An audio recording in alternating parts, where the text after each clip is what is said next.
the Kenzo appointment ye munakuwalirako. Because Kenzo abadagama is not in politics. Because right now, I not asobola okuga. Yenyini yagamba system vorongoto. Bwe yali Kenzo kumanyige galina. We yali Ivory Coast lockdown ne musange. Ebiyakaba ku government we yayo. Singa the system worked.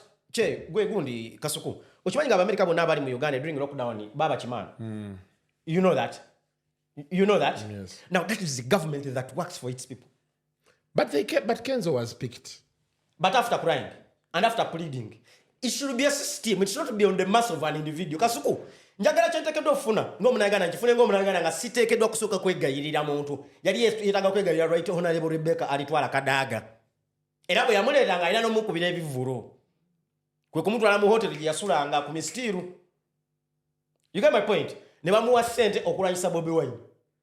Awe byatandikira. Era n'abagamba nti nze sobola omukuba. The people involved in those organizations are Michael's friends. Ye n'abagamba nti omusajja agenda mukuba mu wiiki emu nga bamusekerera. Nze kyesi bagamba abantu bonna. Ffe tetuwagira Bobi Wine. Oba abantu bamuwagira because tuwagira Bobi Wine. Mpaka campaign yawo. Tukkiririza mu doctrines za standing up for. So let me get to understand this, Jonathan. So are you trying to say that by bringing Kenzo back here, that is where everything began? That's what you're saying. Because you're here to imba Volongoto. Nechivu cha Bobo ne chasemba ye busabala. You remember Kenzo sang? You remember he performed there? Ngamba ne nakakofira. Kati akera agamba siri mu Volongoto. Ye nyine mu video buli obunyi ngagamba. Kenzo abadatu gamba nti yewe omulaba de politician abayina byagala omubala ko byagala omubbako. So tukigamba mu bitu bibiri nti mukyala wa ina byagala omubbako. Kuba mukyala wa politician. Ye akugamba nti omusanga ne politician abayina kyagala omubbako. So tugambe nti mukyala wa ina kyagala omubbako. Ekyo kye kisooka. Ekyokubiri bamu appoint nze. Era takyali mu politics nga babadde atugamba. But are you happy about his appointment? Well, for me, on a personal level, Kenzo is a definition of never lose hope. Kenzo is a definition of regardless of your background, you can turn it up. But as God blesses us, what you because there are two questions. Omanyi tulina okwawula ekikemo n'omukisa.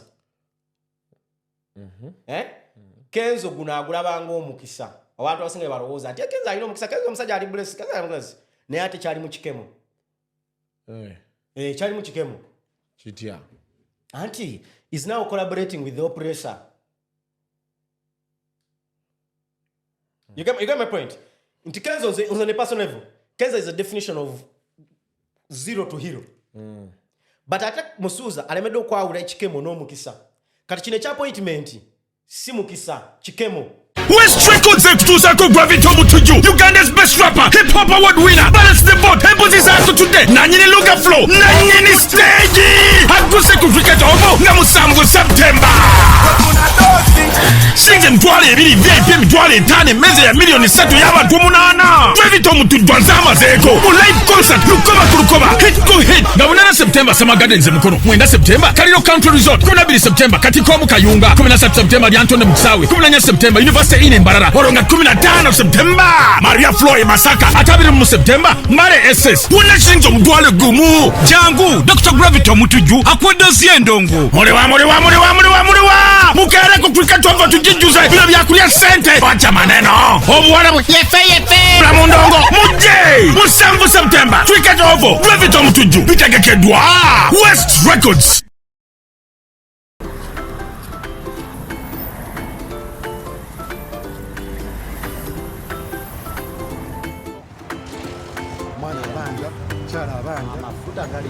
Ulira natero kule motoka. Sabaduka.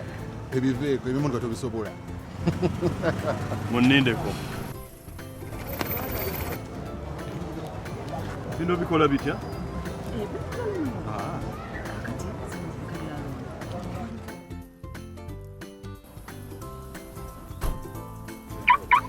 Gwe, Sabaduka yaguze motoka. Sabaduka. Sinde wazijjeyo. Shusa level ne Pride Microfinance. Funa Pride Business Loan lero okulakulanya business yo. Pride Microfinance, your growth is our pride.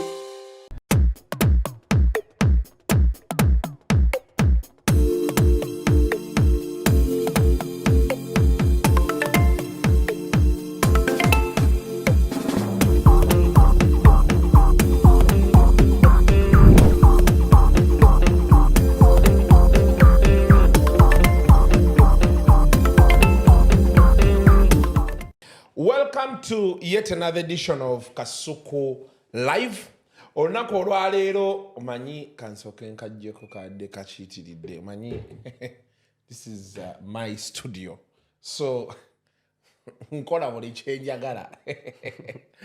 Olunaku olwaleero ndine Apostle Jonathan Nalebo, but then of course he's an opinion leader and a realist. Atubuulira ebintu nga bwe biyimiridde ku Kasuku Live wano emirundi egisinga atera okujja engeri gye yali ennyene ewaffe mu by'abayimbi mwoyo nga tannamulabikira ne muga nti Uncle Jonathan mwoyo akusindikeko nene ewaffe tunyumyemu. Nsanyusa okulaasa. Pleasure seeing you once again, brother. Mwezi ndoza mulamba. Mwezi nga gumu kitundu. Tegunawera kitundu. Tegunawera Last gumu month on kitundu. the 18th. 18th, eh? Last month, yes. Yeah, that's 1 month and like a week. Like a week. Okay. Welcome to our studios, All Access Studios. Well, where were chituukako? It's a big milestone. And for me, this is what I've always told you. Content twetaaga tumuteke ku level very competitive. Yes. Buli lw'oyonja omulimo gutali mulimo mubi. But buli lw'oguyonja you get different value. So here you have bargaining power eri better. I like it looks better, it looks neater. Where bali kituukako? Si buli omu. Kyemanyi osetinze ba? Yeah. For different content creators era balina okwekyeya. I think these are some of the things you'll be waliongamba. Very good. Nekugamba, we are working on it. Very good. It's a good space. So here we are. I prefer there are some people of mine being those antibiotic to inatula muno because of their levels in society, the nature of the work they do. So yeah, kituufu, of course olaba ne normal programming eya TV mulimu shows ezinyuma munda mulimu shows ezinyuma wabweru ate tukuze tulaba nnyo TV nga ya studio. Yeah. So that's why most of the TVs are struggling now to do content again outside studio because it makes it more lively, it makes content better. So yeah, it's a hybrid is okay. Okay. But this is very good. This and is thank you for keeping time today. Kubeera Nigeria oluvugirako mpola. It's bad. Naye gundi waabwe twali twayogera naye ne bagamba oluguudo bagenda dukola. They had actually said they are starting in July. I don't know why. Bali bagamba August. The last I had checked. Okay. Ovugirako mpola nnyo. Tulina banafu aba Lemfi ndowooza obalaba bagamba nti go and download the Lemfi app ate osobole okubeera nga oweereza ssente ssaawa eno app eno eweereza buweereza Uganda okuva Canada, USA, America osobola okubeera nga ate oweereza eno ssente ku very good rates and charges. So get yourself the Lemfi app okole international payments for everyone. Tulina ne banaffe aba Uganda Young Positives abakugamba nti obulamu si zzaala. Money is not life is not gambling. So every time boba ogenda okwegatta, you're going to have sex, tokebeza maaso ogenda nti ekiwala kitiba butibi omanya abavubuka balina twalinanga theory. I don't know who brings up those things nga bagamba what create ekireeta HIV kyempulira mu bavubuka nga bagamba mbu ekireeta HIV is when there is not enough lubrication during intercourse. Yes. But at statistics is asembe zitulaga that HIV asinga mu western barara to be very specific. Okay, but So it does not mean nti buli ali mu western. No. Ayina amazzi. Kyentegeza ye theory tubaddemu. Theory badde tambula mu Uganda wano nga baga nti bw'okusanga omuwala nga ayina wora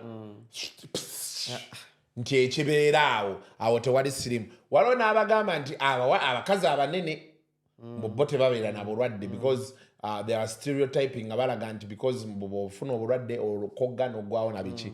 But you know it's actually yes stereotype ya kubeera nti someone is more slippery but also yesterday I was talking to your friend Gabriel Bule and was telling me part of the genesis where the church came from okulwanyisa HIV mu Uganda. In the early 90s church especially the Pentecostal church ezabalokole zalwanyisa nnyo, they resisted the usage of condom and all that. Yeah, bazirwanyisa nga bagamba bya bukaba, why are you going into sex when you're actually using a condom? Yet it is a preventative measure. So ne wano ezo stereotypes ne myths zetubadde nazo HIV asinga mu mbalala. Yeah. So but bakugamba nti test before sex mu malwaliro ga gavumenti bataddeyo testing kits ezo for free. Tulina ora quick goyise eno mukamwa. Ate bayambye nnyo abavubuka right now kasiku HIV agenda tuuka ng'okumufuna oba olagajjalidde nnyo. Exactly. Because the Aura Quick is a very good and effective. I've actually used it personally. So the people came and I tried to use it and see how it results. Buno test kits oba gundi wachi someone can use at home. For example, like me when I get new house help I test them myself. House help wachi oba test? No, nina abana. Ate abana abera bagenda kwatagana. No, of course there can be any bana benina bawala, but I mean there can be anything can happen in terms of omusayiguso okwatagana. But I need to be sure who is looking after my children. Then ebirala kati nga ogamba hepatitis B, that's when we batwala mu ddwaliro. But nkebera hepatitis B nkebera ne HIV. It's very important. Okay. Muraso okujanga ze commission kusanyawo family. I know. Lwakuba bwokebera kati nga fe abasajja bwokebera ate omukyala yaki interpretinga bulala. Era nange kyembadde ngenda okugamba mukyala wo taalowooze nti oyagala kwegatta ne house girl. Akimanyi omusajja gwafuna alina byakkiririzaamu principles ezimufuga. Okay, so if all that can't owulira tekyebeereka, use a condom. Kintu ekyo sobola abavubuka ezo bazo bazivuddeko balina era myths zaabwe. For example, they say there's issues of dryness. Mwanyiza njoga n'abavubuka bangi. The fact that I'm a millennial. Nange ebyo ebiseera waliwo omuwala yaŋŋambako edda nga naakatandika okubeera nze kananga condom zinsiiwa namba Then also there is also the issue of if people have had sexual intercourse multiple times, it's also harder for them to continuously use them. If someone has had sexual intercourse with a partner once, it is easy to use it. But if they do it multiple times, it's always harder for them. Yes. So bakugamba test before sex oba use a condom ne bakujjukiza nti obulamu bwe bugagga sizaala. Message yetu tusubako bannaffe aba Uganda Young Positives, tulina bannaffe aba Ministry of Health ne USAID. Abasigadde ngenda kuba mbongerako awo maaso awo. Now, Apostle, there is so much going on. Absolutely. For starters, tulina bannaye bunde embuzabuza, is it Thanksgiving oba homecoming? Yeah, Prophet Elvis Mbonye. I don't know. You don't know? Eberawo mugundi September. 1st September. It's a day of anointing, honoring Prophet Mbonye. Day of honor. So my people abali awo ku Zoe Grounds ku Sunday 1st September tulina mmwe. But kinyonyole bulungi. Jukira yali abeera wano. So na Zoe nekisigaza wano mu town. Zoe Grounds zadde eri. Egundi ekigo. Yes. So awo tujobera and I expect this time ogenda. Wabangamba abantu ba prophet banjagala nnyo. Muntegekera awo ebintu ebyakabise bonzijo. My prophet Mbonye musajja wange. I've not met him. Alinga I look forward to meet him. Kunkufunira time of meeting him. Nja kuba nesimbi. Ngina kunoonyeza appointment. Na meetinze Prophet Michael Chiganda. Oyo musajja wa Mbonye. Musajja wa Mbonye. Yes, that one I met him na musanga ku Java zawe Rugogo. He was very happy to see me. Nangamba, I like what you're doing. Njagala kono kati the last content I'd done or the last video of why I hate church I'd done yali ne Salvador. Nangamba nyikigambo kyangamba kyenno gamba saba nanje kimugamba nga musingane. Naye abantu wachi banyigira nnyo episode yange gye nakola naawe. People think you went overboard. Actually, no musumba Peter Gwembade ngamba that UK best apostle, I mean man of God. Naye yali angamba when he was watching my things yangamba Kasuku mugambe tulairo like an envelope. But I'll be honest with you. I really have no problem with the church. With the church. Abalokole. Problem njina n'abasumba. Which that's what is everyone saying. Even when I had Gabriel Burel was telling me the same thing. He was telling me I don't have anything with the church because nzani muchala I'm getting married too. Yes, the father mulokole. But I've met Rakwanja abalokole olusi bo babera balowooza nti obalwanyisa. Si kubalwanyisa. They think they are holier than thou. I've met girls nga balokole okitegeera n'omukwana and she loses God. God is in G-U-A-R-D. Oba okitegeera. So yeah, it is okay to love Christ and all that, but we need to be real. Nga twagala Katonda. Those days Pastor Bujinga ine ekintu kye yayogeranga ng'agamba nti actually namutwalirako n'owa boda wange namukansoninga ne mukyala we. Unfortunately omukyala the things didn't work out, they were falling out. Nga Pastor Bujinga agamba nti omukyala yali agenze mu overnight, omusajja nga takkiriza. Jjukira nga omusajja musiraamu. Oba okitegeera. N'amunnyonnyola nti ezimu ku nsonga lwaki twakola Salt Radio, Salt TV, nti bw'otuuka mu fixi nga ggwe baawo musiraamu takukkiriza kujja eno tulabire, because Katonda ayagala nnyo famire. Absolutely. Kati ate bw'otandika okuba nti weekwasa Katonda okumenya famire tekimakinga what?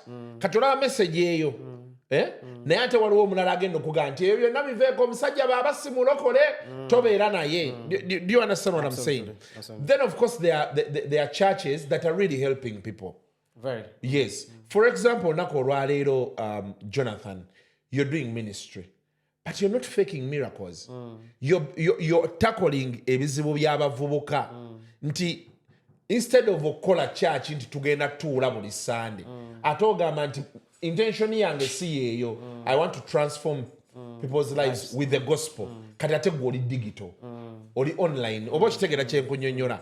Kati gwe tolina oli wakwekwasiza nti simanya you're faking miracles, you're doing, but even with the little that you're getting from those people abeera online, ate era obayamba. Absolutely. Oba otegeera kye ngamba. Ate enjiri gye nsinga okukkirizamu enjiri yo awakening, okuzuukusa abantu, teaching them of the values. You're here to do what you're supposed to do. Because Katonda yatuteeka ku nsi kuno okubaako kye tukyusa ku nsi.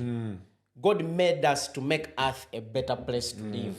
So mu byonna bye tukola tunomenga sure tulina kye tukola ku nsi nga kirina kye kyongerako. Kyobanze ngamba nti buli omu muweereza. Kasuku muweereza, omuyimbi muweereza, comedian muweereza.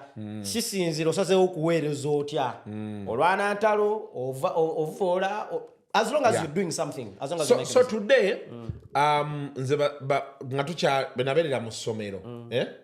I'm sorry I have to say this. We twaberera mu ssomero. Fe twali twagala nnyo Pastor Kayanja. Robert Kayanja. Because ne Pastor Sempa. Because baali boogera n'abavubuka nga bali vibrant. Tuli bakatuli kijjukira as you move what you believe in, how you know, depending on the situation you're in, things begin moving. Kati nze natuukako at a point nga enjiri twagala ya Pastor Sempa because it was useful. Nze nange mkyala wange Pastor Kayanja is Watoto and then Pastor Sempa. Yeah. So because Pastor Sempa ate yali ku Makerere relating n'abavubuka. Oba okitegeera. Kati then you wake up one day Pastor Sempa ate ayomba ne Pastor Kayanja. Ono accusing oli ebisiyaga. Then you feel like your heart is broken. Of course as your mind grows and the other things you keep seeing, wabeerawo sad realities okitegeera. Kati bw'ova eno nga oba otegeera kye nkunyonnyola. So when I talk about the church, guys, it's not everyone. Actually Makula yampeereza message nga naye ali disappointed.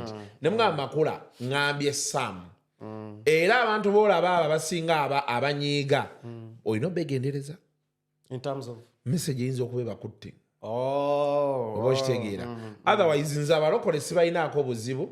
And the church is doing a huge contribution. It For is. example, when I was in Gabriel, he told me, Prophet Kakande, yebo ogenda yonti oyine ekizibu kya mitwalo 5 kakadde takusabira.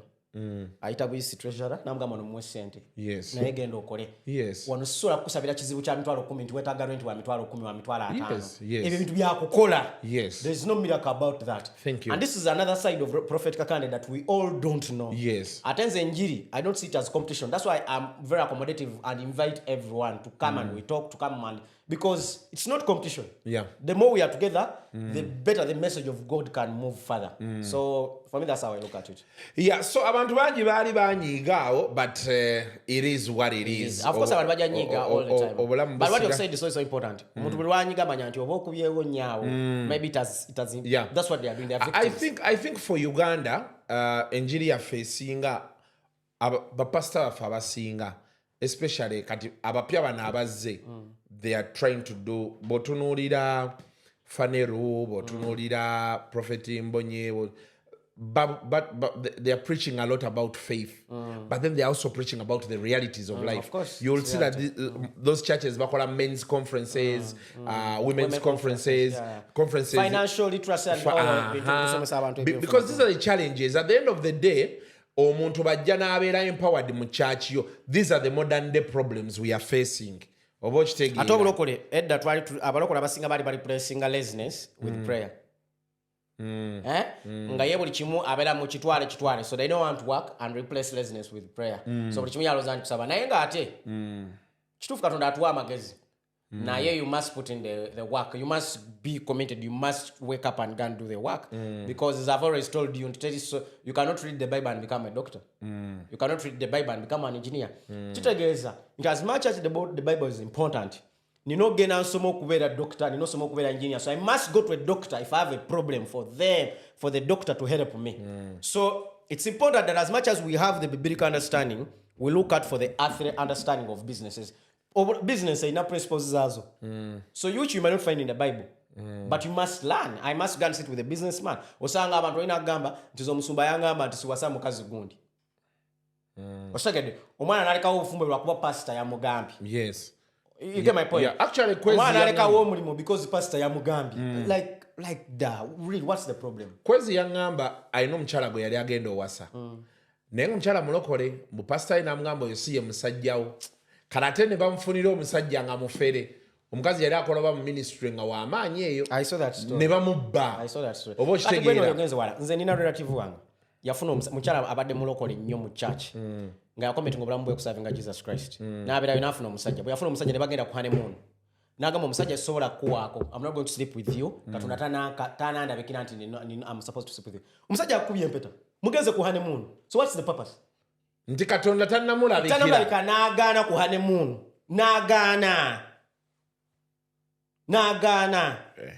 Naye abakazi Katonda kati amulinda amulabikira atya kati awo. Ayagala Katonda amulabikira atya. So waliwo enjiri ezibaddewo oli n'agamba nti gw'oli bwakuloga nawe omuloga. Nti abizzaayo. The Bible is about forgiveness. Jesus Christ died on the cross. Ebibi byaffe biveewo kusonyiwa enjiri etambulira ku forgiveness. Kyo abantu bagamba there are two important commandments in the book of Matthew. Trusting in God and him and alone, and also loving our neighbors we love ourselves. Eri ku kusonyiwa kuno. Katonda agamba nti ate obizzaayo. Nti ate bwe nkologa nawe ne nkologa. Like what is that? Nga tebikwatagana. Biba tebikwatagana. So wabaddewo njiri nnyingi eziri doctrines, fake doctrines I should say. But ngera ebiwandiiko ebitugamba nti we shall know them by their fruits. So mpola ebimu bijja kuvaayo and buli kimu abantu bakifakinga. Juzi naliko awo ko house of prayer bali pastor bamu bali bazze nga government egamba eyagala tandika regulatinga nga mukutte wansi ne waggulu. Ekyo kyekyo jasoboka. Lwakubanza kali na byeso okukiza. If government wants to tax it is okay. But obuzibu nga bwe nkuzize nkugamba kasuku. If issue ya fesi ya tax, we are willing to pay tax. Zendi tax compliant. But my problem is, when sasula musolo gwange gukola chi. For example, together bera ne first outdoor parliamentary sittings, is it regional? It's okay riguru. But each sitting, waliwo kubanga egenda spending wake $1 billion on a minimum. So if they are 4 in the region, there's $1 billion makumi abiri. Chichusa chi. Nga abantu b'ekitezi temuna batereza. Nga national prison Ruzira terina amazzi. National tayisazeeka amazzi. Naye just imagine abasibe okubanga tebalina amazzi. Do you know what it means? You don't have sikasukugwa amazzi just gabulako wakayo just for hours. Enyumba neewunya. Now just imagine a place that has 10,000 inmates. Yes. You get my point? So these are issues what we are saying. In terms of going to take our Ogena region. Zikwato ziteke wali. So as one body about connected that they've not done it. Again a week, again it out until when the president will do it as a directive. Why does everything has to run on one individual? You get my point? So churches are okay. Era musoro kandi mugamba churches zo musoro. Tugamenti okay churches gina tuyamba ko kusoza ngo musoro nga guli specific. Because instead as it like the UK. Tugamenti omusoro kuva mu church. Yes, they pay. Okay, the government uses them to collect particular taxes for certain things. Nebagamba nti church egenda kubiriza abagundi bayo, for example, okuzimba amakubo. So like there's that specific concern. Bogenda mu Argentina, government ate yesasula churches because ezitwalanga NGOs. So mu budget eziyita, government esasula church to run because they are NGOs they're doing. So the issue is not the tax. Me, I'm willing to be tax compliant as Millennials for Christ Ministries. But I want it to be specific. Nti kugambye kuwulya na jiralirio. Abantu badandivugide dachiketa no kutuka kwano kasuku. Mvugida ida chikabiri. Koze moro kebeta ambulezi. Lemba de mayinti balulimamu. Lula bikira dala bobi tebana limamu. It's very bad. Oyinza olowooza ogenze wa feriganga. You're not in the city. But, so but Jonathan, the taxes aside, don't you think the church needs to be regulated? Because today, everybody can begin their ministry. But who do we talk to? Kadinga wala Catholic in Tulopa, ewa Popo Nuncio, ye mchise wa Papa one. Oba Tulopa, ewa yanyoyo, Episcopal Conference ajikulira. Seka bawe ekiganyi. No, for me. Abasiramu balopa chibuli. I agree. Kati mwabalokole olunako olwaliro tulaba nga obolaba abakola fake miracles ne tulya stories omusumba ya repinze eyabbya abantu they are even unrealistic things. Musumba nayibira naga nti Katonda yandabikidde. Mungulire emmotoka. Ko waliwo ebintu ebimu nga it is pure thuggery. Ojiraba, you're looking at pure thuggery. So we need to know, who do we talk to? It is okay to regulate because when it's regulated. Yes. Every industry can only grow when it is regulated. Because when our guidelines keep protecting abatufu na abatali batufu. But me, my only problem is I want to look at that bill in its whole sum. Its biggest purpose is to regulate you on what you're going to communicate. Oh. Nti kati right now government is overlooking and kugamba kino tochogerako kino chogereko. Oh, that's the intention. Ngoye chiri mu media. Nti ojakero ngambe nti kati nkujjeko license. Na yanga atefe as a church we are watchdog of society just as the fourth estate. Yeah, but now we are supposed to keep in check H2 for tuchogere because church has been pivotal always. I was Mokwanire dembe all rights. Ngatona kweyongerayo. Omanyi there is a crop of stupid Ugandans. I came here one time, I told people that CBS teina license. Aterina. Era ensonga lwaki teina license waliwo abanvuma akasuko nga wakingebereta nembagamba naye abantu abali ekino njagala kwongera kibagamba. Banaye mu Uganda never said never. Tolo olibo omulaba anyumye ekintu boba tokimanyi sirika. Tomala galekana mbwe ekyo nekisoboka. Kati juzi UCC I think last week or last week but what yawadde CBS license ya. Era ne balaga nti okuva lwe baali babaggalawo baali tebaba waaki. Naye abanvuma ne bandeekanira tebaddanga. The jokes are on them. So for me that's the problem is okay, kati ekyo nkitegedde. So for your challenge is government regulation jejja nayo si yakugamba nti ejjidde mu bulungi. Ezze kubeera nti they can gag you people. Ngatuvudawo. Let's look at all industries they are trying to monitor. For example, abayimbi right now. Kumacha lero mbadde ndaba video. And trust me, Kasuku, 10 years later or 20 years later, we are going to be laughing at every artist that is under the federation. That is under the leadership of Kenzo.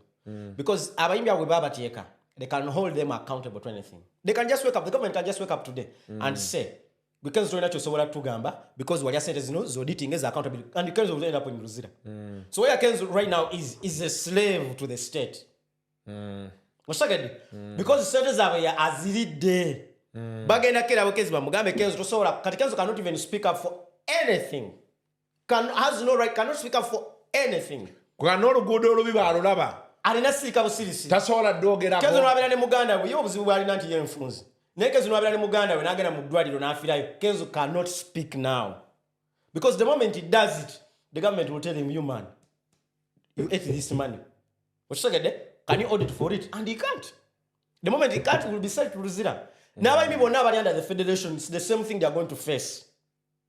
So the government is not that it is helping them. No. They don't want to see another Bob Wine coming out, but they want to hold them accountable because they say, who you pays the paper? Calls the tune. Absolutely. So government wache yagala okujja neno mu masinzizo ate just ku church bagalagala ne muzikiti so that they control you. Era tugenda tukango ino kusabu meetinga byogenda obuulira ku Sunday message egenda bera ku ki ngawe bali bakirese ku mu bayimbi nga banaso kibagamba nti lyrics zo no submittinga to the proofreading. They want censorship. So it's not within the best interest. The China government can tax us. It is okay. It can be okay. But when I pay my tax, where does it end up? Because I'm going to pay my tax and the next day is buying the baby cool a new car. You get my point? Mulago Referral Hospital, the major referral hospital we have in Uganda, it was allocated only 200 billion. Internal travels is internal travels. It's coming to 1 trillion Ugandan shillings. They have about 700 billion allocated to their internal travels and about 300 billion allocated for their fuel. Coming close to 1 trillion in the budget just for internal travels within here. Ababaka zebakozesa. Oshagede. Nenga Mulago Referral Hospital, you have allocated 200 billion to it. You have the prison. Luzira. Nchiteina mazi. Baga sazeko. You get my point, Kasuko. These are pertinent issues that what we know kutunulira. So government wejja masinzi zagafe. Ejja kwanda tuchasola byogerako bino. Already abakristayo oba aba churches eziro kati. Bo bakola byabagala abantu babavaako. Oli ayimirira ku kituti n'agamba Museveni n'amukuba oluseke straight up tinjagala mmotoka. Kati omuntu ng'akuwadde mmotoka gwogera bero otya free. You get my point? Fine, mu church mulimu ebyekiyayi, mulimu abakola ebyekiyayi. Ngulabya ddala there should be someone controlling them. The government should call upon them. But my point is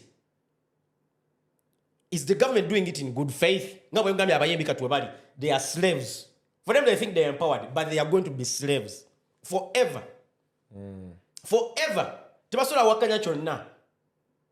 Nti ekintu kikuluma, nze Kasuku, the reason why I speak about the things when I'm passionate about. Jura badenda bagundiye ne Kazibwe couple.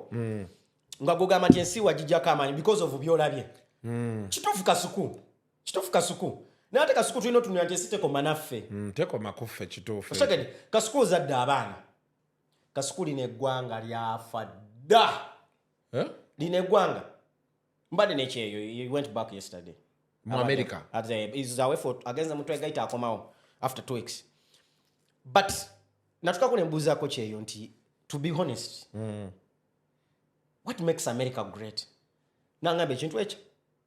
Nangamba the systems. Nangamba mu America ekigifuula ekirungi, you are guaranteed.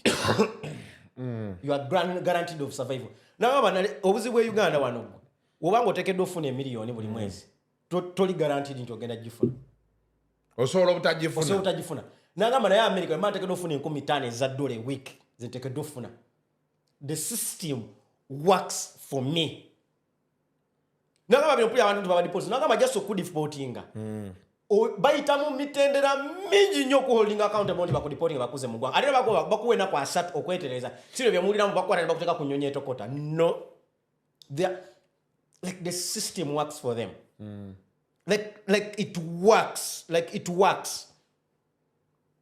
Osagede. That's why tulaba ne mu democracy wabono. You can see for them babonda kibiina tebalonda muntu. That's why Joe Biden is stepping down and people are supporting the party because for them they believe in the doctrines and the principles of the party. But the systems work. Which is not here. Kasuku today can speak. Kasuku asa okuja ne bakwata not adamu kunda ba Eva nkubulira. And no one will say thing. So for me those are things that I'm passionate about. Nti kyabagenda kwata omwana owange. Abulewo era alekafuna bwenkanya. Ekyajja kuba ndi mu sitomu mukwano we bamukube sasi. Government those are stray bullets. Kasuku abantu bafudde ekitezi. Bagamba 35. But no one cares. The president did not step there. The president did not go there. After gundi yaliyo prime minister yaliyo ngaseka walabaka video nga nabanja aseka busesi. Ngari ku bantu abafuiridwa aseka. The following after week namula banga alinye nyonyo bagenze Italy.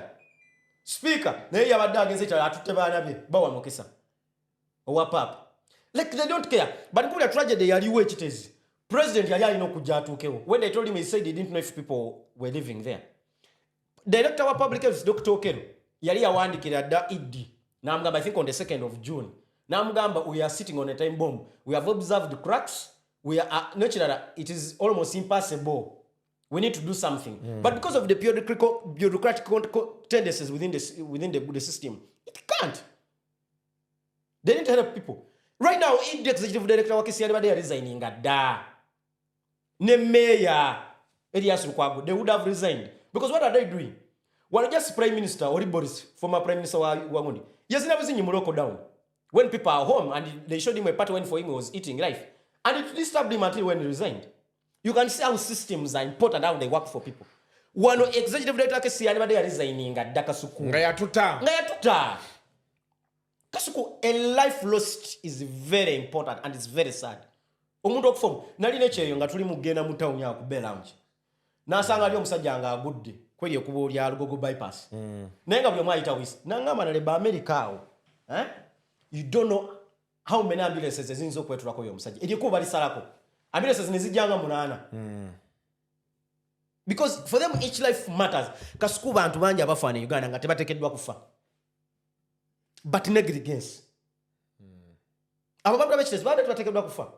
I saw man crying ngagamba kati nze ngenda kuzzaako ki. Njagala nfumbe mmere. Ntekemo obutwa abana bange bagire bafe. And Kasuku, these are sad stories. These are things I'm passionate about. That this government does not work for you. We bakongedde omusolo mulala. Tebabongedde omusolo mulala ba YouTube ba content creator. So I want to speak about the things with a lot of passion because I know today I'm here, tomorrow I'm not here. And I'm accountable. So for you believe a taker government later. It's not in good faith. Regulating the churches. Tebagala oyogere by'oyogera. Tebagala oyogere by'enjogera. Tebagala makeeping enche. Ngewe bakuta abayimbi, ngewe bakuteba Kenzo. Eranze Kenzo appointment ye munakuwalirako. Table 9 Restaurant tusangibwa Ntinda okumpi ne Najim Mall. Tulina ebika by'emmere ey'enjawulo omuli engwira wamu n'ey'ekinnansi okugeza ekyennyanja, enkoko, ennyama n'ebika ebirala bingi kw'ossa ne platters awamu n'oluwombo. Tuteekateeka breakfast okwennonga kwe kuli akatogo era Ramadan eno tubateekeddeteekedde Ramadan special omuli buli kika kya mmere yonna gye weetaaze nga kuliko ne juice omusogolo obulungi. Aba Table 9 Restaurant tukola outside catering ku buli kika kya mukolo ng'embaga, graduations, baby showers, menye kindeke ki. Twesige tukugabulira abagenyi bo ebijjulo eby'enjawulo. Gwatwetaaze tusange Ntinda ku Najim Mall oba tukubireko ku nnamba z'essimu noti 782 59 noti 9 49 oba noti 775 78 59 25 oba noti 765 3 noti 3 5 Table 9 Restaurant. Because it Kenzo abadagama is not in politics. Because right now I not asobola kuga. Yenyini yagama sisi muvorongoto. Bwe yali Kenzo kumanyige galina. We yali Ivory Coast lockdown ne musange. Ebyakaba ku government way yayo. Singa this team worked. Che gwe gundi Kasuku. Okimanyi nga America bonna abali mu Uganda during lockdown baba chimana. You know that? You know that? Yes. Now that is the government that works for its people. But Kenzo was picked. But after crying and after pleading, it should be a system. It should not be on the mass of an individual. Kasuku, njagala kyentekeddwa ofuna ng'omunayagana nkifune ng'omunayagana nga siteekeddwa kusooka kwegayirira muntu. Yali yeetaaga kwegayirira Right Honorable Rebecca alitwala kadaaga. Era bwe yamuleetanga alina n'omukubira ebivvulu. Kwe kumutwala mu hoteri gye yasulanga ku mistiiru. You get my point? Ne bamuwa ssente okulwanyisa Bobi Wine. Awe byatandikira. Era n'abagamba nti nze osobola omukuba. The people involved in those organizations are Michael's friends. Ye n'abagamba nti omusajja agenda mukuba mu wiiki emu nga bamusekerera. Nze kyesibangamba abantu bonna. Ffe tetuwagira Bobi Wine. Oba abantu abamuwagira tebamuwagira because tuwagira Bobi Wine. Mpaka campaign yawo sebo. Tukkiririza mu doctrines za standing up for. So let me get to understand this, Jonathan. So are you trying to say that by bringing Kenzo back here, that is where everything began? That's what I'm saying. Because yali yatwimba volongoto. Nechivu cha Bobwene kyasemba ye Busabala. You remember Kenzo sang? You remember he performed there? Ngamba ne nakakofira. Kati akera agamba siri mu volongoto. Yenye ni bu video buli obunyi ngagamba. Kenzo abadatu gamba nti yewe omulaba ne politician abayina byagala omubala ko byagala omubbako. So tukigamba mu bitu bibiri nti mukyala wa ina byagala omubbako. Kuba mukyala wa politician. Ye akugamba nti omusanga ne politician abayina kyagala omubbako. So tugambe nti mukyala wa ina kyagala omubbako. Ekyo kye kisooka. Ekyokubiri bamu appoint nze. Era takyali mu politics nga babadde atugamba. But are you happy about his appointment? Well, for me, on a personal level, Kenzo is a definition of never lose hope. Kenzo is a definition of regardless of your background, you can turn it up. But as God blesses us, waliyo simanyi wengenda kikunyonyola because there are two questions or three. Omanyi tulina okwawula ekikemo n'omukisa. Kenzo guno agulabanga omukisa. Abantu abasinga balowooza nti Kenzo alina omukisa, Kenzo omusajja ali blessed, Kenzo ali blessed. Naye ate kyali mu kikemo. Kyali mu kikemo. Kitya. Anti is now collaborating with the oppressor. You get my point? Nti Kenzo on a personal level, Kenzo is a definition of zero to hero. But ate Musuuza alemedde okwawula ekikemo n'omukisa. Kati kino ekya appointment si mukisa, kikemo. You get my point? Because Yabada Gamanti is not a politician. What he's doing right now isn't a politician because he has been appointed in a political position. He advises the president. Yeah, but if he said he's not a politician before he was not, now he is. Now we want to hold him as accountable as a politician because we've already told him he's a politician. And what is politics anyway? What is politics anyway? Kasukulu Sivanku Gamanti, when I go and buy fuel, I buy it as a Ugandan. I buy it as an Nalebo. I don't buy it as an apostle. Because there's no allowance for apostleship. But it is a jengule ya mafuta. Erike nusuru 15 eya petrol. So that I want to talk about it as an individual. That I want to talk about it as an individual. Abantu abafudde ekitezi encha mujabera mu Muganda wange kuno temwabadde nencha mujabera mu koti ezitakola nti kati gokeera n'okwata omwana Bobi Wine bodyguard nti ayambadde military outfit ebintu bye yetungira that are not gazetted in the insignias of the military naye ate n'okwata alien skin nagaya na performing ebukedia ngayambadde ebintu by'abana maje from top to bottom. So the law should not be selective. The law should be able to work for all of us. So for you believe now he's a politician? He's now a politician. Era byabadagamba era as appointment ye nkirabanga kikemo simukisa. But do you think the creatives will benefit from his appointment? They will not. And what would they benefit? Do you think this government really wants to work for the creative people? Do you know for how long Salim Saleh has been part of this industry? If they really wanted to do to make them independent and flourish independently, do you think this government can't do it? It's deliberate to make them beggars. Deliberate okubanti basabiriza. Era kasukujuna bade nyumya ne unique on Manjavenel. Ne mugamba okubanga sikwe banga lino. Abandi bangamba bano baba. Nenga basibanga kasukuna yali mukutega lusekerwa sale. Kasukuna guni unique nangamba banga lino lintegerede kasuku. Mwe unyo kubanga tagenda ngayo kufuna sente wa general. Nenga manange nche unyo kubanti banga lino. Nangamba nedda kasuku principle ye yinzo okuba nga tayagala kufuna sente nga agenda bera degenerated. Kwa kasukulu onagenda nebifana nebifuluma. Channel bagenda kwa unsubscribing nga chomanya. Era abantu ngenda bakunga. Nedda tonti satisa. Tonti satisa. Lwengendo kula bango yimiridde nga bakubya ebifana nyingo lyeggulu. We are going to unsubscribe. No, and I'm going to lead the movement to unsubscribe. What mitwalo 10 oyingira 15. Tugenda jivaako kasuko sigazo 10 nkulayirira. But okay, but I think, and for me that is where most times West Tayagara, I've spoken to people. Of course, there are shortcomings, but I want us always to give a benefit of doubt. Rakuba, anyway, I try to understand. You want to say benefit of doubt in Kenzo inacha agenda okola? Soko ulire. Nenda chenga chili bechiti. Chili chwa doyogera katinga echa sale. Rakuba ntikadi bana abantu abasoka yo bayo nona system zonna. Nti it is okay for someone to meet the president. Oba it is okay. Soko ulire. Yes. It is okay for someone to meet General Sale. For example, me have received various offers for those things. Nenge chibuzo chenebuza chichi chengendo okujjayo. Oba kitegeera. Actually ntera nnyo kyogera wano nti if I get the chance to meet the president njagala asooka nkwange million ngebe nga za kulya buli anche nkunyonnyola because nze mera ndowooza nti if people were moving to meet General Sale, for example kati njagala nnyo nalabye the whole idea of creatives kyebagamba nti batandise batapinga into njagala nnyo if they want to help creatives kibeere about systems and policies nti General Sale asobola okwogera ne UCC ye regulator waffe naye ayogeranga ni ekyo kati kyesitamanyi because ali mu operation with creation anti kati operation with creation So this is Kusagala kwogera ebintu bigenda ku anti-uliriza ebyo nga tubizaali. For me, what I believe in, that if General Saleh is my friend, for example, it is okay for him okumpaayo nga bola nti tulina abagagga baffe n'akwokyayo. Naye kyensinga okwagala nti nze nga YouTuber, olunaku olwaleero waliyo abaana abaagala studio ng'eno.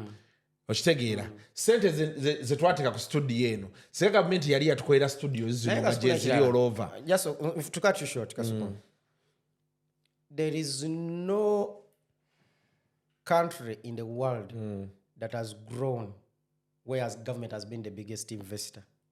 Government only creates policies for you to perform. My dear friend, let me kunyonyole. Nigeria's music industry, Nigeria soka netukuba mu mpira, nedda mu movies, kateri ku music. There is no significant contribution of government to that growth. It has been private investment. Wolan, Bogena mu Europe, where we have the Premier League, which is their biggest export and their biggest foreign earner. Premier League, it is highly invested in by private people. that is Kasuku, government chesobola okukola is to put policies. General Salim Musale tetaga tuzimbira studio. That is not his business. Atekerewo amateeka anti bebabeera agatuyamba okuflourishinga. bebabeera nga oliriza Nalebo sokolinde ku katini. Right now, olaba mu music, if we just had 5 private record labels in Swangs Avenue, nga ziringa 5 zokka nga ziri serious, our music would grow. Anti kyenkunyonyola kiri beekiti Government policy oliriza government policy sokolinde ku katini Nalebo. Nalebo sokolinde government policy egikola these things we are talking about. When you watch NBA yes. in the US, yes. as the government put money in the NBA, no, it has put in the beginning. What did they do? Genda osome ku NBA. What did they do? Olabe gye yava ne growth yayo okutuuka gye But eraga. now policy they allow yes. government ezakula kirimu ekiti. America nga yobweri, it has grown by walochengamba policy. It has grown by but mind America building by immigrants, by the way. Chitufu. Ochikiriza. Chitufu. When they spotted Elon Musk is South African. Yes. They brought him. Yeah. But you see what is in Rwanda. Let me just give you economies that we say embedded. Tunuli ekiri Rwanda. Tunulira ekiri Kenya. Now you see what is in Rwanda. You see what is Rwanda. I always want to use Rwanda. Rwanda is growing. I don't know. By Zokubera ne Formula 1. Yeah. Eh? Yeah. Potentially. My problem is I like whatever Rwanda is doing. But who is doing that? The government. I like whatever Rwanda is doing. Yes. But what is the post-Kagame leadership? Because if he has not put in policies, he's running a one-man show. It's also a problem. So America, because the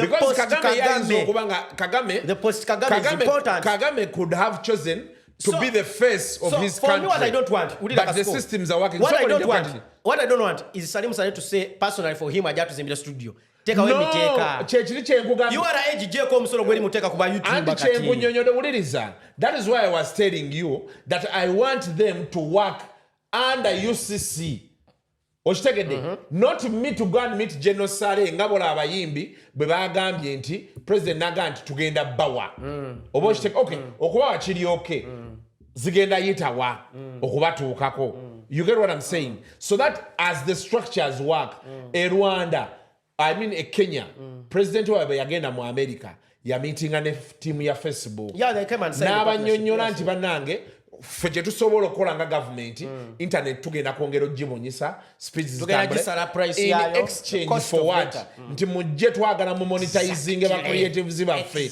Now there are some of the things government has to do oba okitegera kyengamba but olaba nti at spearhead nze yaani president of course. What I'm saying is general Theater got 2 handouts. I also don't believe in the handouts. Nigeria signed last year a partnership with Meta, which is Facebook, Instagram, and WhatsApp. Yes. To help them. For example, let me take a school. Right now, we are complaining about the roads in Nigeria here.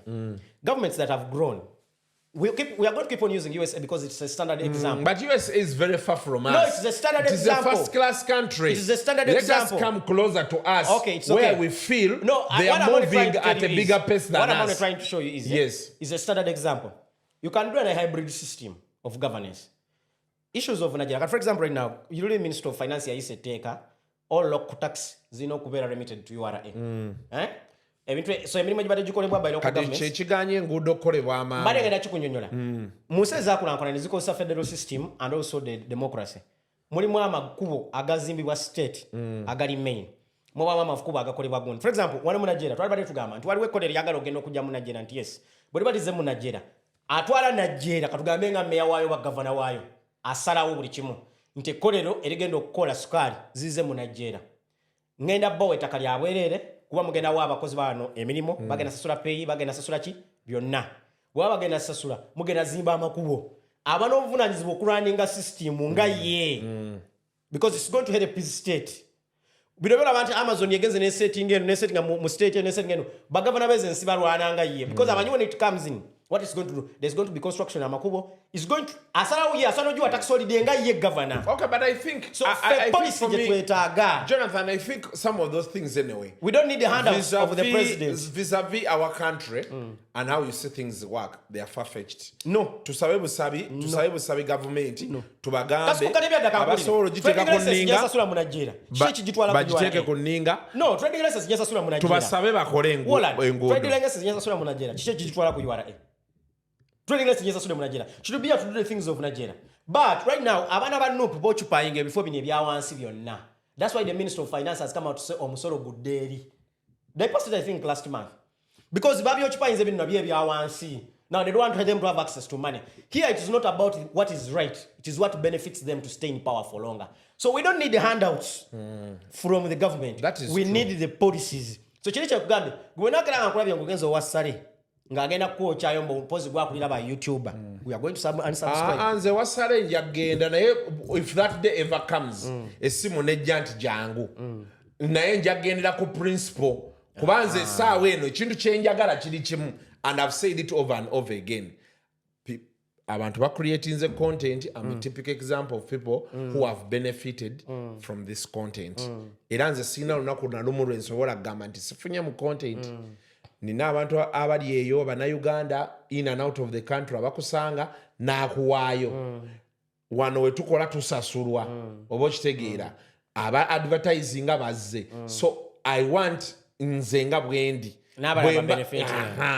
kati nze kyenjagala okusaba nti bemanga cost yeno studio yandyako a particular amount of money government mu kifo kyokga abavuko gante balina mirimu nga they can do because there guys for example but you are talking about someone who blocked Facebook in 2021 no, until today it is locked kati nze ebintu you have byenjagala a president who still brags that he uses a katochi now and for him it is pride and even tells you nze sikozesa simu za mwenzo za sereza I use katochi and you think that person is going to progress us in 2024 kati anyway nze kyensinga okwagala kiri Jonathan nindako nze kyensinga okwagala nti kati abantu abagendayo meeting abakulu even the president himself bamunnyonnyola let them make sense of this kuba abasinga boogera nti ku Facebook tutundirako ebintu do you get what I'm saying kati kyetulina omuntu yenna afuna chance of meeting a president to talk about social media ne benefits zaako tayogerera nti tukolerako nolaba minister police bali omusimbu we are going to create on Facebook do you think it's just an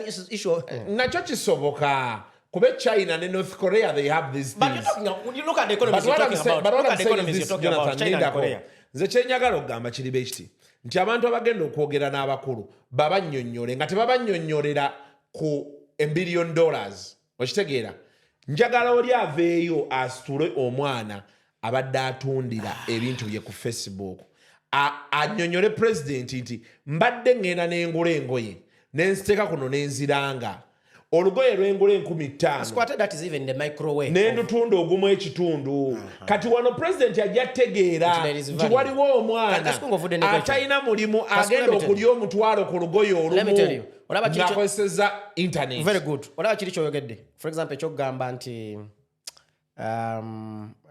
economies nga China ne gundi those economies don't need America they are self-sufficient yes nti China with its population can run things on its own it does not need the market of America that's why America is the one running to them because of the lower cost of production to produce everything from their country Korea and all that mentioned them Russia even in Russia itself it's a very big economy it is self-sufficient buying oil and gas now when Uganda zinkengambe njagala tudde ku kintu kya policy sagala batuwe handouts tyabimbi bawe cooperate if you're really in good faith with them but they are not intentional because this country is not intentional They don't want to help you grow. They want to keep you slave. Lina balina bavuka nga twogera ku kasaye ka KCC. Kasuku Buganda ono gwe tuli mu Central Region. Okulima kwa vangana. Tukoze tumanyi agriculture is the backbone of Uganda. Can you say agriculture is still the backbone of Uganda? Amata gava mu Barara, gava mu West. Nalabe batuteye n'ekyuma kya coffee. Echa Inspire Africa. Ntungamo. They have 72 billion in the budget for them. But in Barara yatandika dio kulima coffee. Nga we know that the arable coffee, arable soils are in Mbari. Why don't you get that too much to whatever? Kankuja Kasuku, webanga eriyo ekitundu ekisinza okufiirwa mu bukulembeze buno bw'emyaka 4 ye Buganda. Buganda tekyalina mataka gaayo. Entale ezisinga ez'amataka ziri mu Buganda. Okimanyi tokimanyi? Ebyo byonna byowulire Wakiso gye bagoba bantu biri mu Buganda. Buganda basa okulima kwawo. Temukyalima pamba, temukyalima matooke, temulina kye mukyalima mu Buganda wano. Buganda esibye okufeebwa. Otambula namukwano gwange Sam Semakula nga tugende ewaabwe ewa eno gyoyita Ngoze Katoseeyo. Nanga mene ne Chagwe. Twatambulanga nga buli maka galina emmwanyi. But we are driving here, there is no mwani. Twafunanga ke mwani nga zibera wabweru. Buganda eno Kasukumwe Abaganda bwe basinze okunafuya. Ne tuddako fe abasoga. All the industries were brought away from there. Jinja was the industrial city in this country. It is not. It is not. So the policies and the intention nalabya anonga bafunye ono muwala influencing embu Uganda raise. Look at what they are showing us in 2024. So tewali wano, tewali kibagenda kola kituyambe ekyo waking up. Tewali mu 2024 Kasuku. Wembade mvuga nganziano, there's something that was running in my mind. Kasuku chimanyi mvuka asobola okukera na focusing ku internet nakola sente. Asobola bera YouTuber, asobola okubettinga, asobola okutradinga forex trading. Asobola okola Bitcoin. Ngatagenze just on that internet. And we have the highest cost of internet in East Africa. You have a government that has locked Facebook from 2021 up to today. And that president, yet the same president, when he wants to communicate something, he first goes on social media to communicate. So Kasuku, internet and the internet of things is no longer nice to have. It is a must have. It is very important. Kasuku, the money you make off just that YouTube channel, there are many people in offices that can't make it. But just imagine if it was the cost of the internet was even lower. Just imagine if we had 5 telecom companies operating in this country. All these things. Abana banja abatunda ze ndaba no TikTok. Omwana akala natika ku TikTok yenga ali mu dduuka n'atunda engatto n'atunda bichimbalaba. It is very big, but we don't have a government that is intentional. We don't have it. Dubai je mulaba. Yali dungu, not very many years. But their intention was trade, transport, and tourism. And they've built it on that. Rwanda John Mkwogera, that gentleman has been intentional. The president, Paul Kagame, has been intentional on building that economy. Yagana no kuwera part of your building as East Africa for East African Cup. Nagamba let him construct infrastructure, but chikolenga Rwanda. Tubale no mpira gutwa hostings, yetu aswase makostinga mpira chiwano namboli ya fezemu. Twatukanga screens tezikola. Like there's nothing is intentional here. Tukeze dabana bagenze mu marathon, bamaze kuwangula. And that's when we are congratulating them. We can't put infrastructure for them. Omwana nakira na whistleblowing mu National Council of Sports na whistleblowing anti bana babye sente. Nto musajja angamba nze akawutengere for 1 billion naye yampe million 2. Ate na whistleblowing ze gosibye. Abana beyiye ku makubo okwekalakasa nga bagamba they are marching to parliament because there is no service delivery. Ate bobo okutte atabye yo musanyukiddeko. The president has not gone to Chitezi but has gone. Baita batyo wa speaker away to launch. So these are things we are talking about. So the government does not have the intention to help us. So this is why you feel that you do not accept the regulations of the government. regulations. They are too stiff for you. Kubalokole. Kubata bagenda kukiriza kwogera bino. Tebagenda kuzikiriza. Era bagenda tukanganza okugenda okuba ko kyenjoga nyoso ogendo lwasale. Ne mugamba plan yange y'omwaka yeguno ngenda bulira ku kino ne kino. Anyway. I don't need all the So Kenzo ali mu kikemo si mukisa. Era kati yakunamye finally. The higher the market goes, the more it exposes its what? Buttocks. So Kenzo is exposing himself. Okay. We had so many things we had to talk about. Nebi singa bibuli domo. So in a bad way or in a good way? In a good way. Hey. It's not in a bad way. I wanted us to tackle the issue. Nendo Zakatu say. No, we still have some time. We have about 5 or 10 minutes. Yeah, we have around 5 or 10 minutes. wado yagala kwogera my god ya post wado yagala kwogera ku muwale yazinidde ku stage. No, about what I saw to the show of Levis on was it Friday, Saturday? Kasuku, the society has degenerated highly. Kasuku, a change out the between our youth and the youth yedda is our youth is documented. Simanyi obonfuna. Nkufuna bulungi. Bwe chokola kiri documented. Edda tebyali. So waliwo mwala gwe nabya yakoze ebintu extremely very nasty. Nkubulira Kasuku mu myaka 5 oba 10 it's going to come back to her. This set has abana abawala. Ate bagambye mulokole. Oyo mwala. Vako oyo mwala yazinye waliwo omulala. Eyasebwa atina ayambuka. I don't want to describe the act. Ngalinga okay. I don't oyo shitegedde. Oyo yasebwa ayambuka. It was only yazinye some of them I could not have issues. But I looked at that girl and I'm saying this girl is going to be a mother. Kasuku buli lwobeera mu bulamu nga tolina gw'oswalira. Oba ogenda kugwa. But Nalebo. Mu bulamu olina obbaka ekintu ky'oswalira. But Nalebo. Kasuku twala nti oyasama by'oyasama naye mu bulamu waliwo ekikuholding accountable. Mu byonna either asobola okubeera jjajjaawo, asobola okuba ate so ne byogamba bino si ekikolo lwa gundi. Osegedde. Era nze ebiri extreme sinnabikola. Abantu bampayiriza kwasama na butaba na mpisa. Naye abantu bakoze ebintu. Bakolera ddala ebintu abantu. Wakula na jjajjaawo which is which I understand. So okula jjajjange tekitegeeza nti. No, of course jjajja. Wajjajjange yankuza nina empisa. Mwami akula ki akutitiibya. Yankuza nina empisa ensi n'enkuba. Nentegeera nti ensi be naagiwa empisa ennyingi sigenda malako nayo. So for me this is the thing is abana abawala be degenerate ne mulayininga up. Nti ono bwavaayo ono bwaddako abamu ne bakrolinga n'okrolinga. And these are some of the things that but also, I think they are young people having fun. These are the same women don't you that think are going to ask you for respect. Don't you think they are young people these having are the same fun? Women. Some Kasuku omuto akoma ku myaka emeka oyina kungamba nti yabadde below 18 tewali yabaddewo naye you know Jonathan, me I'm a firm believer that people should enjoy life or should carry life as it comes by every stage. Kati okujjako nga wabaddewo omuwala ali mu myaka nga 3 there are so many questions we have to ask. Yeah, abeera akyali muto abeera akya exploring what I'm only saying is akyaginyumirwa the difference between you and their life. Yeah, I mean the difference between our life ne batata bafe is our life is documented. Some of the things are going to catch up with them. At them, we demanding a respect, but I did say the girl who was respecting herself. Abageza, they didn't respect themselves and their body because your body is the temple of God. In the Bible, ekyogera egamba enjoy your youth. Naye jjukira time ejjako gye ekola so it will go to catch up with them. Even ne Kamala Harris ndaba babadde bamuleetera awo simabe yabe, but the argument was as life evolved now ne evolving. I looked at those girls. What were we joke catching up nga mama what do you mean mwana ajja biraba and there is no way going to explain to them.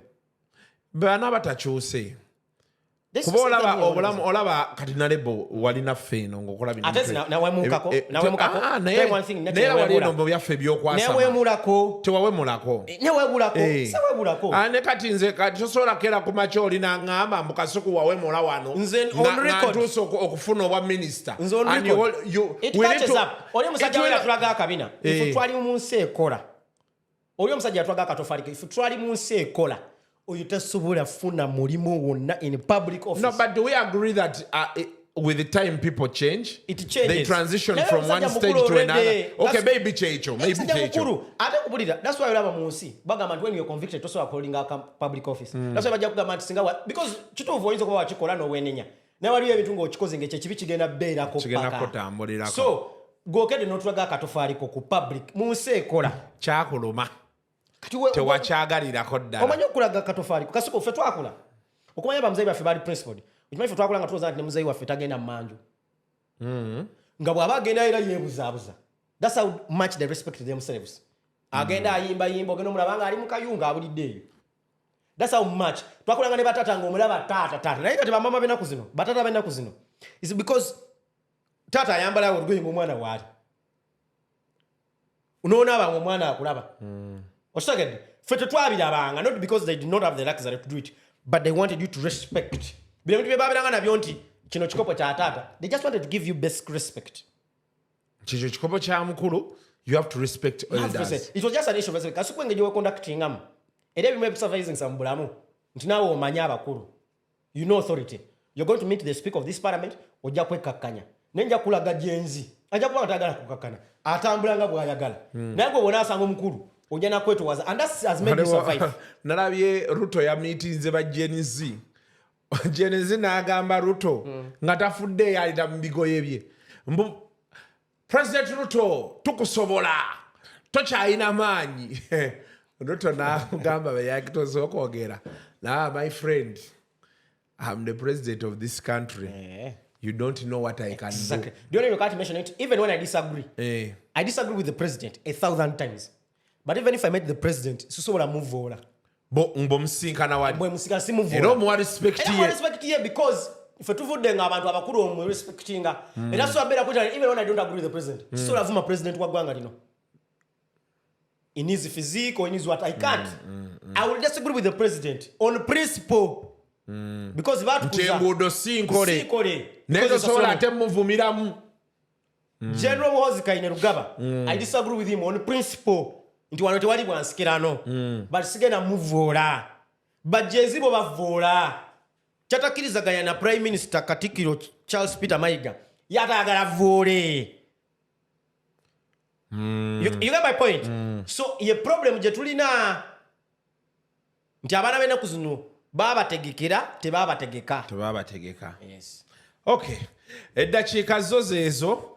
I want to thank you. It's been quite. I think when we sit in a place like this, the conversations become more smooth. Ne kaprit wano omuntu akulaba na dala anti yaya checho. Bawo tosanidde enviri. Kali kyo jagalo zeko checho cha wardrobe. Yambale ko t-shirt ya. T-shirt sigenda zijjamu. Tusisigale. Naye benga bagigolode no singolode. This is omukyala tomulinnyirira nnyo bw'otyo mukwano yagigolodde. Tamanyi kugolola. Atwaliyo muno kachino akakula polisi kasuche kola. No. Sikisika kenda. Tochikola. Kazi swana ino. Park on time. Kamalirize mention z'abantu. Ogera bikola. Park on time tours and travel tulyoke tweyongereyo. Park on time tours and travel bagamba nti gwayagala freelance visa myaka 2 wali mu UAE abagala 2 months visa air ticket booking.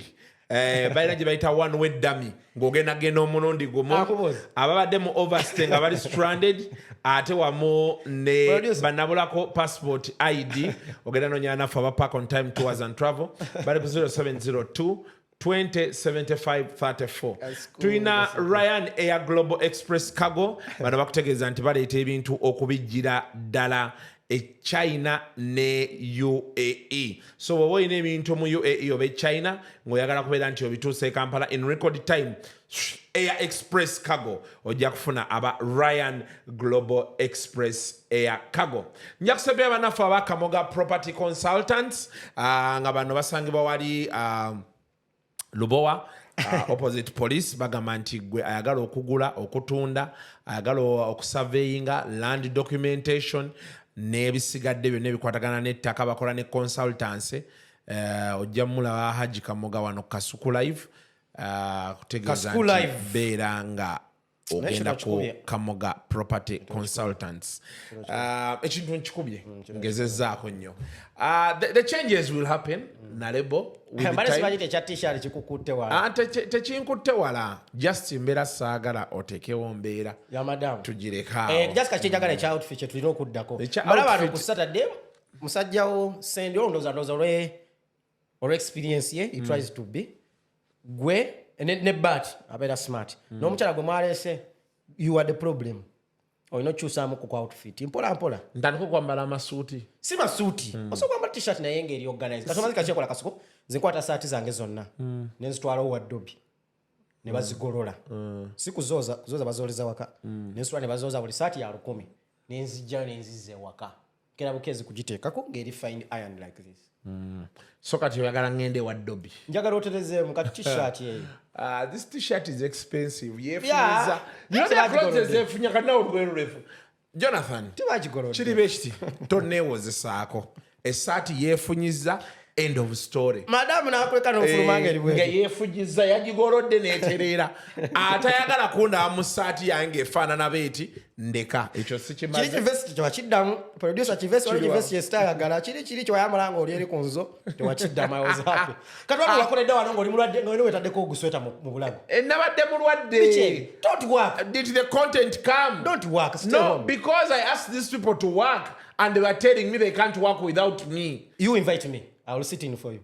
You're sure? Yes. Done deal. Ojja kujja otuulemu? Yeah, man. Kiwedde. Abasajja bajja kunvuga sipi. Anti njagala otuulemu okitegeere. Nze kati buli jenyo kye nnoonya. Sendi ajja kunnafuya. Kasita ongambye ekyo osobola otuulamu. Osobola okujja. Neyanze nnyo neyanzege. So, a lot has been discussed and I hope Bali kasi njagala kwebaza nnyo for the opportunity. Bino tetukola kunyumirwa bunyumirwa but kubaako kye tupasinga information. Obudde bwe tulina n'obutono kasuku. Ntya nnyo okufa wadde ngera tulina okufa ogenda mu ggulu. Naye tekyebeereka kya butonde. Tewali atatya kufa naye. Kasuku tambere emirundi bwe yafudde nayongedde okutya. Ate ono 60 years oba okyali muto Kasuku. Oba okyali. Zimuzange yafa 71. Ngate ne 71 yali akyali muto. Antatawo. Yes, there are people who live up to 80 years. Yeah. Waliwo abalinga up to 90. Abazungu bagenda up to 100 years. Yes. Ennaku zino abazungu bangi bayingidde naye how Tambale Mulundu was a very vocal man. Naye nalabye nga bina bye yalama tasobodde bya neŋŋamba kitegeeza bw'ofa oba okomye. Oba ogenze. Talina kyasobola kuzza. Yes. So we are here for a very short time and let's play our part. Let's make the best of it. Yeah. For you're going to be lwakuba bagambye akantu kali buli ghosting asikamu so I'm having worries. So you can leave me your will. Ffe kye twakola nze n'emikwano gyange twakola will. Asooka okufa atwala mukyala wa mugundi so nina wange namukwasa. Ewaffe busoga bwe tukola omukyala olina gw'omukwasa. Until next time mubeere bulungi mweraba.